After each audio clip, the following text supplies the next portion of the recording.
So one of my favorite quotes from this pretty smart guy, Albert Einstein, he said that you can live your life one of two ways, as if everything's a miracle or as if nothing is.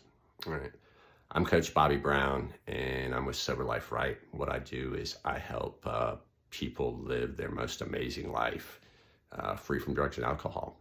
Um, so thinking about this, kind of talk a little bit about how my personal faith has developed. Um, I grew up in a household where there wasn't a whole lot of talk about religion. In fact, what little I had, my mom grew up, I guess, in a Southern Baptist household, and her perception, the words that she spoke to me anyway, were that she didn't like the Baptist because it was all fire and brimstone, and they were all telling you how you went to hell. So as a young child, like that's one of the first beliefs I had about God and religion, that church was someplace that wasn't good, and it was someplace that you went to find out how not to be bad, essentially. So that was part of it. I did have little nightly prayers, I remember, that my grandmother had me do. So like there was this idea that there is a God and you can do like maybe some little prayers, but that only lasted until I was maybe 4, 5, 6 years old. And then that kind of went away because it wasn't reinforced, wasn't practiced on a regular basis. When I was in my teens, had one of the big scandals from televangelist. And I won't name him, but there was a lot of jokes going around about how all the religious money was going to buy shoes was the big thing. And so that's another belief that I developed, that church was someplace that you went that just wanted your money. What that led to for me, most of my 20s, I was an atheist. I didn't have any real knowledge of God or church. In my arrogance, I felt like, okay, well, that's just something for weak people or people that aren't that smart, that they just need to believe in something. And I felt like, okay, well, I could do all this on my own, that I was capable, that I was smart, that I was somebody that had to figure everything out in life. By the time I got to my 30s, I'd had enough conversations with others. I still hadn't had any real experience with any kind of church, certainly no daily prayer in my life. But I did start to believe maybe a little bit that it did work for other people. I felt like, okay, well, there's no way to prove the existence of a God, but there's enough people that believe in it that maybe I just don't know. And I honestly just didn't have any real reason to put a lot of effort into it. I was very focused on life and on being a provider for my kids and for having a job and holding it down and trying to make more money and trying to balance a social life and try and have a good time in life and enjoy it. Sometime around 40 years old, and I don't know where I was going, but I do remember I was getting in a lift. I don't remember exactly what I was thinking about, but there was something I hadn't thought about in a long time, very random thought. And suddenly I get in this lift, I start talking to the driver, and they mention that thought. And like in that moment, I made a decision that I no longer believed in coincidences, that there was some sort of God out there. That didn't develop much. Shortly after that, maybe around the same time is when I started introducing some heavier substances into my life, and so started through my period of a severe addiction. I am a man in long-term recovery today. What that means for me is that I'm able to live an amazing life completely free from drugs and alcohol. It's been that way since July 22nd, 2021. But up until that point, I suffered from a severe substance use disorder. I constantly needed more to get the feeling. I spent a large part of my time chasing drugs. I damaged every single part of my life. And still continued to use drugs. Could not actually see that was the problem.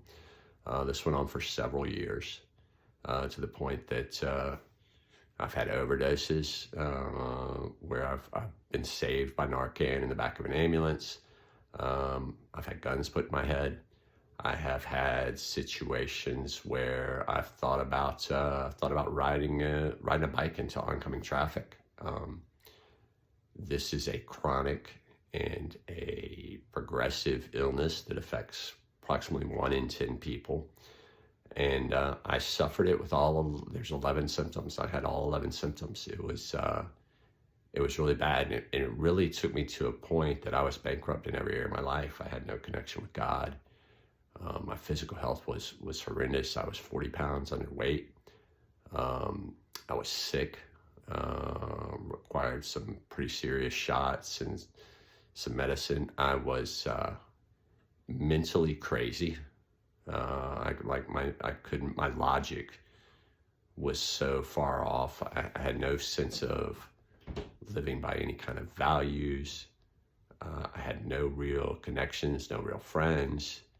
My relationship with my family was shot. I mean, when I say bankrupt, I mean bankrupt. Zero is rock bottom as I can imagine. And the only way it would have gotten worse would have been death. And I honestly believe that in my heart of hearts.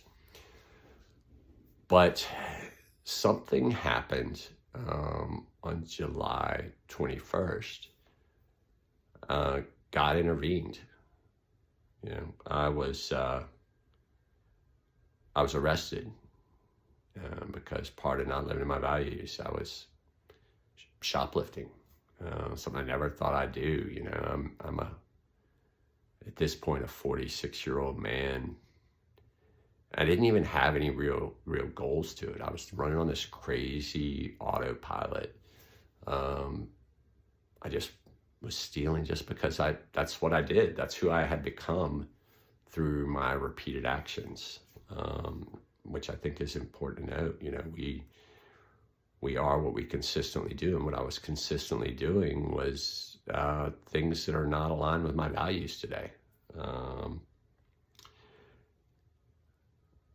But I had asked about a week earlier. I had said my first prayer in a long time. And I was sitting in a hotel room. And I said, God, please help me. And then I proceeded to get high. And kind of forgot about that. But at a certain point, and I was in denial, like up until the very last minute. I remember I'm sitting in this back room, and there's an off-duty officer that had arrested me, or detained me, I guess, waiting for the police to arrest me. And we sat there for like an hour, and I remember him starting to nod off, kind of go to sleep. Like up to that point, I'm thinking I've got handcuffs behind my back. Can I run out of this store and can I get away? Like that's the craziness. And, but I didn't. He was alert, and I was arrested, and I was put in a cop car. And when the police doors closed, I felt this wave of calm like I'd never felt before. I had what they call a spiritual experience, or maybe a burning bush moment. Not everybody has those, but for me, it was a very powerful. It was the presence of God. Like that's what it was in my life. I knew I was going to be okay.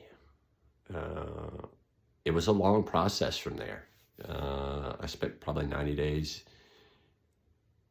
close to 60 days in jail, and then another 90 days in a lockdown treatment facility after that. My first couple of weeks, all I could do was sleep and eat. I had done so much physical damage to my body and my brain that I could only do the most basic functions. And that physical healing took probably a good 90 days before I could even begin to have the mental capacity to start doing things to build the rest of my life back up. I think about all the things that had to happen to get me to where I am today, you know. Think about the fact that if you're watching this and you're seeing this video, and especially if you've made it this far into it, I was looking up some numbers today. There are close to 500 billion YouTube videos that have been downloaded since the beginning. Um, I looked at that. What are the odds of you seeing this video? And it's staggering. I checked out the Mega Millions. You are 50 times more likely to win the Mega Millions lottery than you are to see this video. So if that's the case, like, that in itself is a miracle. You're a miracle.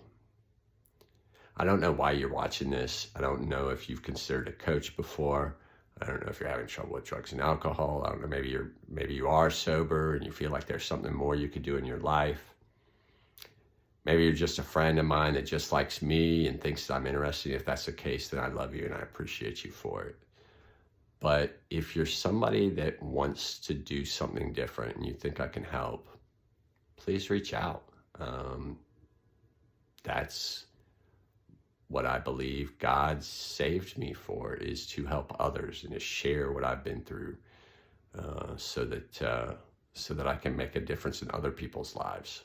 So please hit the like, subscribe button if you found this interesting at all. I'm going to continue putting out content on a daily basis, and I hope it's something that's helpful to people.